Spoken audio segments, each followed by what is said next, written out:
Welcome to a special edition of Dads and Daughters, a Monday night edition, season 2, episode 9.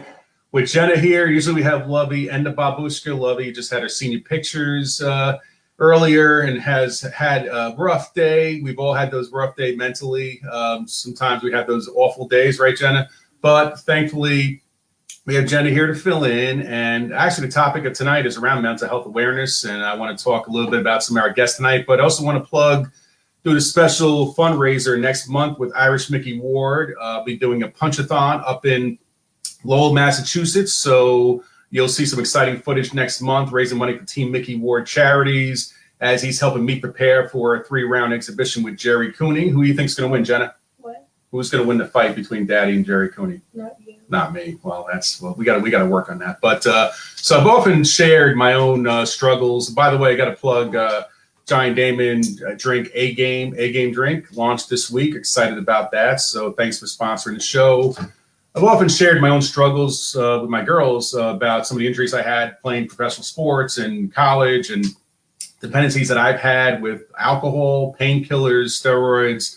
Different times in my younger years, I've had ACL surgery. Our show, and Randy and his beautiful wife Lydia originally launched a great group called Pro Athletes in Recovery, which helps other professional athletes find addiction treatment and recovery resources. He was a Hall of Fame football player with Baylor University and an NFL center for the Buccaneers, 1983 to 92. Successful career with 10 years, and he used his prescription pills and opioids to treat career-related injuries over the course of 20 years. But through his recovery from addiction, he's worked in the treatment industry for over 9 years, and he's now a regular keynote speaker at a lot of conferences and events, and he's very involved in interventions and training other professional athletes with obviously Pro Athletes in Recovery and manages their day-to-day operations. Now, Eric Hipple, he was a successful quarterback in the NFL for the Detroit Lions from 1981 to 1989. You might have seen him on a lot of those Thanksgiving Day games where we're all sitting there during the Lions and the Cowboys. But since his 15-year-old son, Jeff, his suicide many years ago, Eric has devoted his life to building awareness and breaking down the stigmas surrounding depressive illnesses. So he's received an honorary doctorate for his work in mental health from his alma mater while giving their commencement speech in 2019 class to Utah State University. He was a Lions Salute to Service Award winner last year. Eric personally helped me with my PTSD and depression issues I had a few years back after Las Vegas. I met Eric through Rand Sherrill, a world-class international soccer player who had a severe brain injury. Eric and Randy are both great guys. I met them through Gridiron Greats, through Coach Ditka's charity. We'll talk a little bit about that, but want to welcome them to the show. Hey, Mike. Hey, thank you. Nice to see you. We're looking good. Randy's got the colorful shirt. I need a colorful shirt like that, but it's all good. So, he's also got the tan face. Look at that face, man. He's in Florida. Eric, you're a Detroit guy. Tan fat looks better than white fat, right, guys? You can't tone. Yeah, but I think, Mike, you got us both on body shape right now. You're in shape. That's all good. No, it's all good. But Randy, I want to show the viewers real quickly your story just to give a little more color on it. So I think we have a video that kind of articulates your story. So let's see if we can play that first. Professional football. This is the brutal violence that can give an athlete everything and can cost almost everything. This is the game that for 23 years defined Randy Grimes, and the game that almost killed him. Randy Grimes was a college All-American and a 10-year veteran of the NFL. Through documented concussions, 6 knee surgeries, joint replacement, shoulder and tricep surgeries, and countless broken and fractured bones, the warrior in Randy trudged forward, suffering in silence. You know, I was desperate to stay out on that field and not let injuries put me in the training room or sideline me and give somebody else an opportunity to get my position. The excitement never stopped, and neither did the pain. The collisions on the football field can have a devastating effect on the body. Players can easily justify taking a handful of pain pills to stay in the game, to stay on the practice field, to stay out of the doctor's office, to keep from being replaced. Call it survival. Call it warrior mentality. Call it desperation. Call it anything but what it really is. Addiction. the injuries were getting worse, and the addiction was getting worse. And I couldn't stop. I couldn't stop taking the pain medication on my own. Randy took that suffer in silence mentality and those injuries with him when he left the game. And over the next 20-plus years, continued to justify taking the handfuls of pills daily. When I left the game, when I took that addiction into my retired life, when I didn't have the enablers around me or the ways to justify it, then that's when it really spiraled out of control. I began to see, his personality changing, the way he dealt with things. Of course, money was missing. He lost his job. We lost our home. Everything started just spiraling out of control. I can't tell you how many things I had to lose, how many relationships, how many homes, how many jobs, and I still couldn't stop. As bad as my life was getting, I knew why. I just couldn't stop doing it. Wow. Well, Randy, we've heard part one of your story. It's obviously a part two, which is the comeback. But by the way, Buccaneers, Tom Brady sequel, pumped up. Of the Buccaneers. I wasn't even good enough to make the 1995 version of the Buccaneers when they had Sam Weiss as a coach, and I couldn't even make that team. But you played 10 years. But got to say, we've heard part one of your story. Talk to us about hitting rock bottom. I think it was September 22nd, 2009, when you faced the withdrawal, which was really the biggest part of your rock bottom period. And how you found what you lost, but how you found the resilience to pick yourself back up, and through the help of your wife and your helpers. You had a lot of helpers and support system over the years that got you there. So talk a little bit about that first. And it's almost like every rock bottom I hit had a trap door in it. Always went deeper every rock bottom. And it seems like the perfect storm was starting to happen in that spring and summer of 2009. I lost a good friend that I played next to for many years in Tampa named Tom McHale. And, he was out there doing the exact same thing I was doing. That was, self-medicating the injuries that he got while he played for the Bucs. And, that really got my attention. And my daughter wouldn't let me come around my first grandchild. My addiction had gotten so bad that I wasn't fit to be around my first grandkid. And also I was having a series of seizures about every other day as a result of withdrawal from benzodiazepines. And seizures driving in vehicles, and only by the grace of God did I not hurt somebody else. So, my wife was willing to make one more phone call for me. She realized she was loving me to death and she couldn't do it anymore, but she was willing to make one more phone call for me. And I can remember at the end of all this, in that spring and summer of 2009, I can remember laying on the floor of a vacant house. I'd lost another house to addiction in foreclosure. And, we got the house cleared out. We got the utilities turned out. And then I lived there for another few months. And I can remember laying in the floor of that house thinking, I was a college All-American. I married my sweetheart, cheerleader, dream wife. I've got two great kids. I was a second-round draft pick of the Tampa Bay Buccaneers. I was a 1988 NFL Man of the Year. I was a Pro Bowler, and here I am sleeping on the floor of a vacant house with no utilities. That's where my addiction took me, and that's what it took to finally get past the guilt, the shame, and the pride and the ego that kept me from raising my hand or thinking that I could control this thing. And that's when I finally asked for help. And she reached out to an organization who knew somebody, and that's how I got on an airplane that night, September 22nd of 2009. That's when this whole next journey started. Well, it's such a stigma, with mental health illness, and I know myself as well. When I needed to get help myself, it was an embarrassing thing, honestly, to share with anybody, because it's just over the years, being a man. Athletes, we don't want to talk about that. But Eric, your story is incredible in its own right. Obviously, being a successful quarterback with the Lions in the 80s, and watching you as a kid during those Thanksgiving Day games and everything. And but let's talk. I want to show a video of your story, Eric, because I think you had your own kind of parallel path of what I call self-destructive behavior, which culminated in your own personal loss of your son. But I want to play that video to show how where you were and where you are now. So let's see if we have that video to share.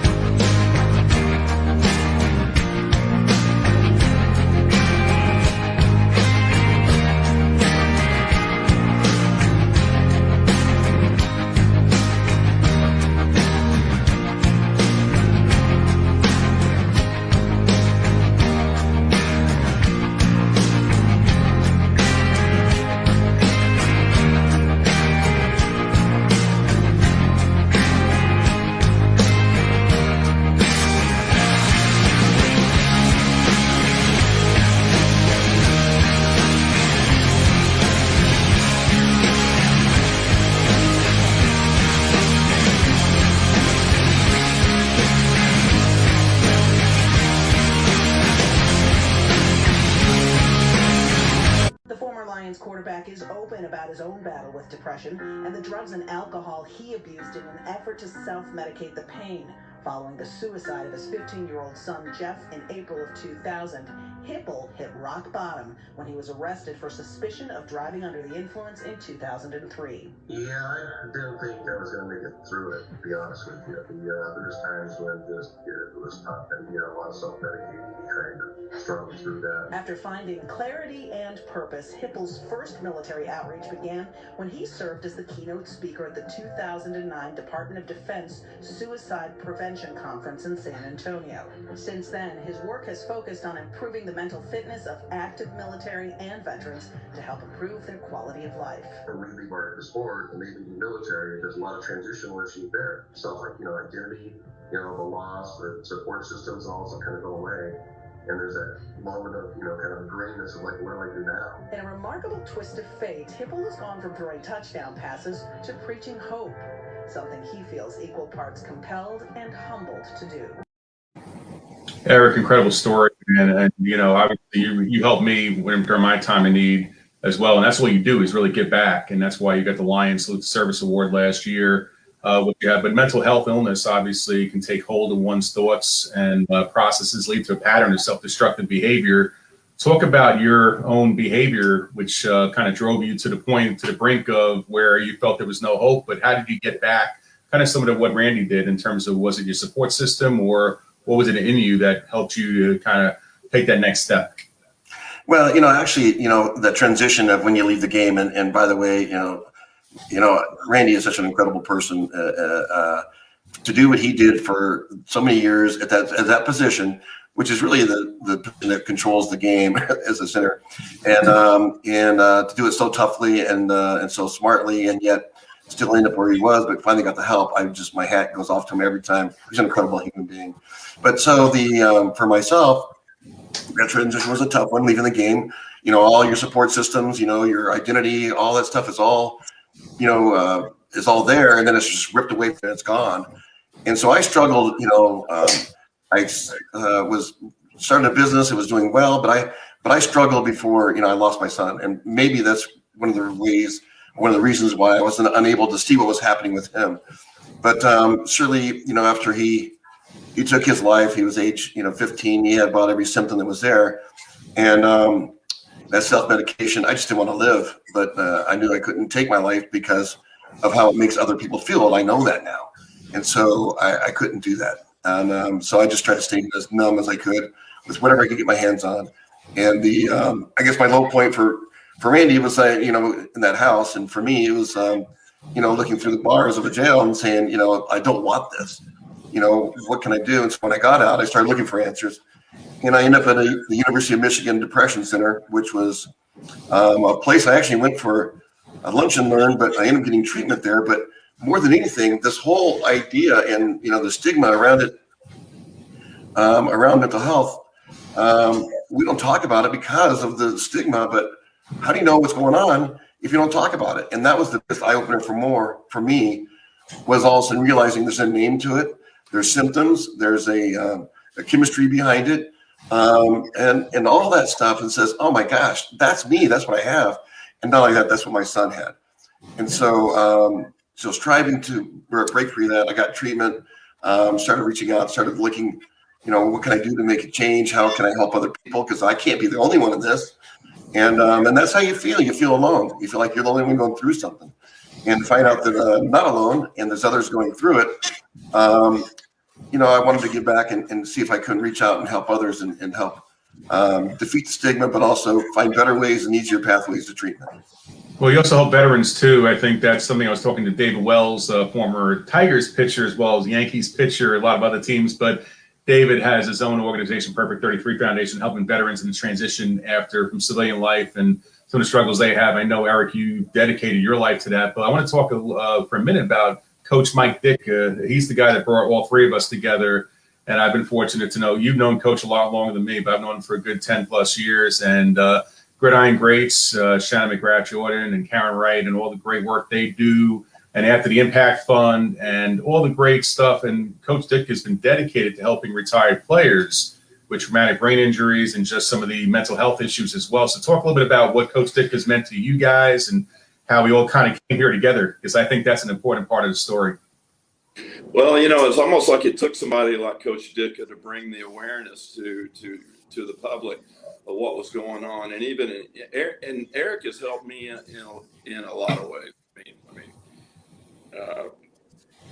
Eric helped me understand I think he's helped a lot of people understand the transition that athletes go through when they leave the game. I remember when Sam Wise put his hand on my shoulder and told me that my services wouldn't be needed anymore, and I just raked everything out of my locker into a black trash bag and walked out the back door.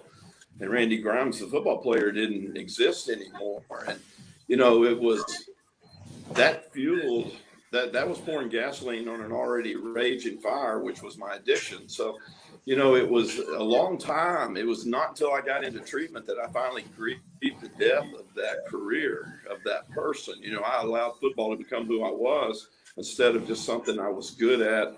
So, Eric helped me understand that transition had a huge part of that. And, it wasn't until I started really peeling back the layers of the onion did I realize that. And now that's a big part of what I talk about. Transitional trauma is huge. And we can trace trauma back to the beginning of pretty much all addiction. And this had a huge part in my self-esteem, my identity, and everything. And it wasn't until I finally let that go and reinvented myself. Like Eric said, I reinvented myself and rediscovered a new passion that I was finally able to move on to.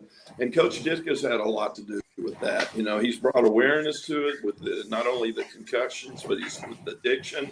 And he's just been the greatest player advocate that we could ever ask for. Well, I laugh about Eric because he was one of your rivals, Bears, Lions, big rivalry. He hated you when you were playing, but talk about how much, Eric, that he's meant to you since you've hung up the cleats. Well, I've got so much respect for Coach Ditka, and first of all, because of we faced him twice a year, and he was the defense they had put together, the team that they had, and just he was ruthless, he was tough when he played, he was tough as a coach, so there's this measure of toughness, and yet he was able to recognize the guys were hurting, and the guys were suffering, guys were having a hard time. And he felt like the NFL wasn't doing enough at the time, and so he put his, he put himself into it, in the trenches, and said, "I'm going to help these guys out." And so started raising funds, started reaching out, trying putting money together. Gridiron Greats, what that was all about, as far as helping guys who are struggling. A Dire Needs Fund, and then we worked with them on after the impact, as we started trying to raise funds to help guys through treatment. Not just dire needs, but also through treatment, through other things. And one of the areas we focused on really heavily was that transition piece. It sounds like, well, you played a great game and okay, it's over now, so that should be easy to go. But, most of these guys have been playing since they were 9 years old, right? And so their identity is really wrapped up in that. And when all of a sudden that's gone, you got to go through a measure of a huge loss and grief on who am I, and that's kind of hard to find. And that loss and grief can lead you to the tools that you've already been using to help with pain, to help with, avoidance and stuff like that. All of a sudden it becomes front and center. And so addiction is one of the things that can develop from that, because you're using the tools that you had. And so Ditka meant a lot for leading the way, really. And it actually forced the NFL to take change and to redirect, and also look at that transitional piece and helping guys out as well. He's dedicated his life to it. And Randy, how much of your recovery was due when you started Pro Athletes in Recovery was more due to your faith as well? I think that played a big role, because obviously to pull yourself back up, I think I don't want to get spiritual, but you got to have faith in yourself, and obviously a religious spiritual being to be able to do that when you hit rock bottom and you have nothing else to. And I know I felt like that after September 11th, and I've had moments in my life where I felt like everything is there's no bright side, and got to find that divine inspiration. What was it for you? Well, and it was always there, and that was part of the reason that there was so much guilt and shame in that respect, that I had let not only my family down, but I had let God down. And He blessed me with so much talent and the ability to be in the right place at the right time, around the right people, doing the right thing, football related.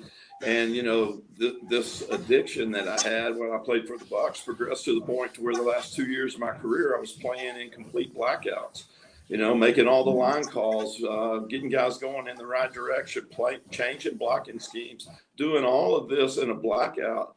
And, you know, I always played good, and that kept people from asking me, Randy, why are you slurring your words? Why are you late to practice every day? Why are you nodding off in meetings? You know, nobody ever asked me those questions because I was always playing good. But, you know, back to your question, my faith was a big part of my family's recovery, my recovery. And had I not had that, you know, I'm not sure the outcome would have been the same. Yeah, I can relate to concussions. I know that I have that hard Irish head, and some of those you don't think about when you're playing football, but then years later you have the effects of it. When we hit 40 years old and beyond, we start feeling those headaches. And I know I needed relief, and I started to do what a lot of you guys have done with the pills and other things to just get that temporary relief. And it's a very it's an addiction that's so widespread that I think you can't understate how significant it is, especially with our teenagers and our young people as well, going through things like that. So that's why it's such an important topic. We did an episode on it in December with Doc Gooden, Grant Fuhrer, good friend of mine, and some others about how easily it is for normal guys, athletes, or even people you'd never suspect that fall into that addiction. But Eric, I want to ask you, what is your message of resilience to enable athletes, veterans that have mental health awareness and eliminate the stigmas that come with depression? Because I think that's one of your messages through all the speeches you do. You have a great book that you put out as well, which I love. You know, you're really all about having a sense of purpose, setting goals, and having meaningful relationships. And resilience, I think, is a big part of that. Well, one of the things Randy said was family, you know, was part of his. And it's the same here. And let's face it, you know, family is what helped pull us through this, the support system that's there.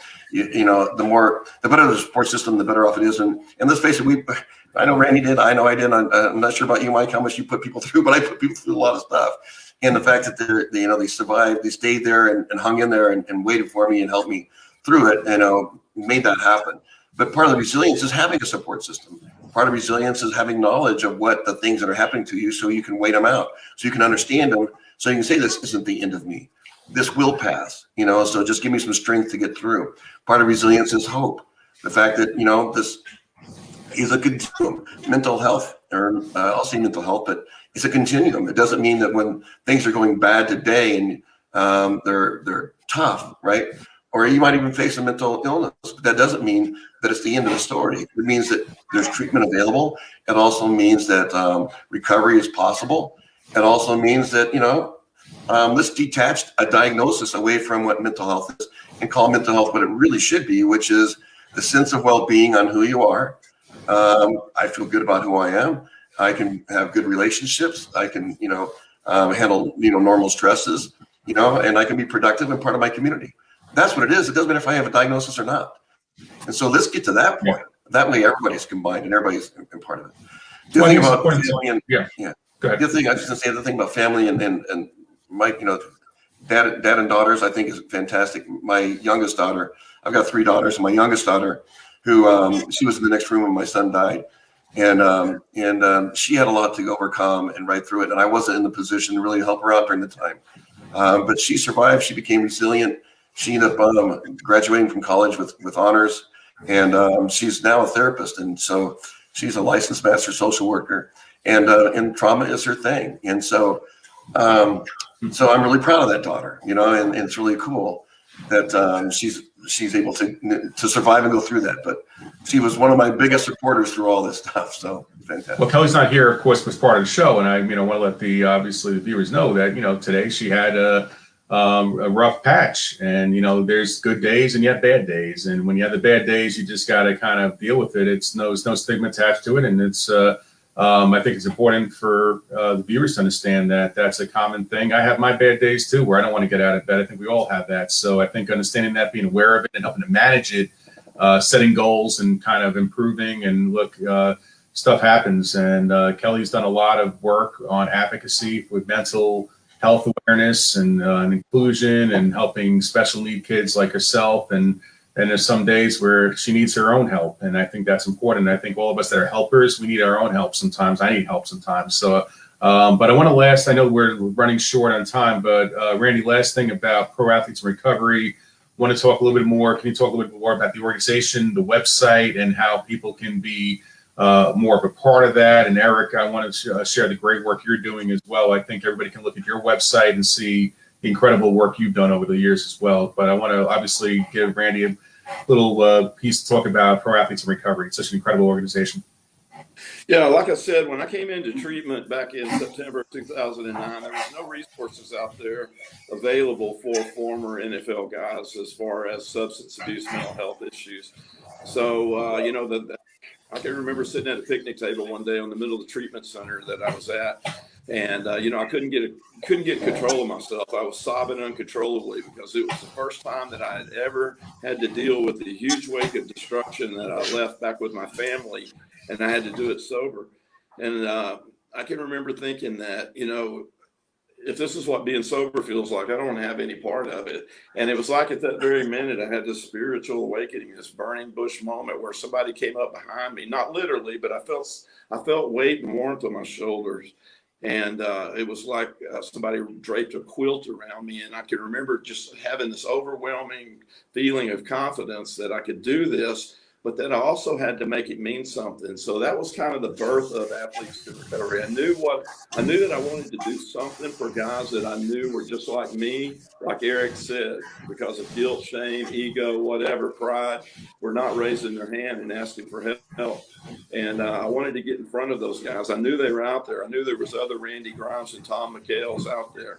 And so Athletes in Recovery was born that day and started working with the NFL Player Care Foundation. That was brand new at the time. We started reaching out to all these guys, letting them know that there was resources available. There was financial help available if they didn't have insurance, and that there was hope and help out there. And next thing you know, Major League Baseball got involved, NBA, NHL, all these former athlete groups got involved with it. And, you know, over the last 10 years, we've been able to help hundreds and hundreds of former athletes from all sports, jockeys, you know, motorsport safety groups. It's just been it's been a huge blessing that God's given me this opportunity to stay connected to a game that I love so much. And in this way, it's almost like all those years of playing, it's only preparing me for what I do now. And I'm grateful for this opportunity. You can go on the website at proathletesinrecovery.org. You can find me on Facebook at Athletes in Recovery. Of course, on Twitter at Sober Center and Instagram, all that stuff. And if you can't find me, you're not looking hard enough, because I'm everywhere. Yeah, you're all out there, Randy. But you guys are great, and you've helped me in any way I could ever help you guys in supporting what you're doing. We have been, being down in Tampa with you, Randy, during Super Bowl week, and Eric, we spent a lot of Super Bowl radio rows together, and I hope to see both you guys in Los Angeles next year. Keep doing the great work. How right we can support it, but I want to thank you guys for being on tonight and sharing your incredible stories. Thank you, Mike. Thanks for having us. Keep it going, brother. Thanks. All right.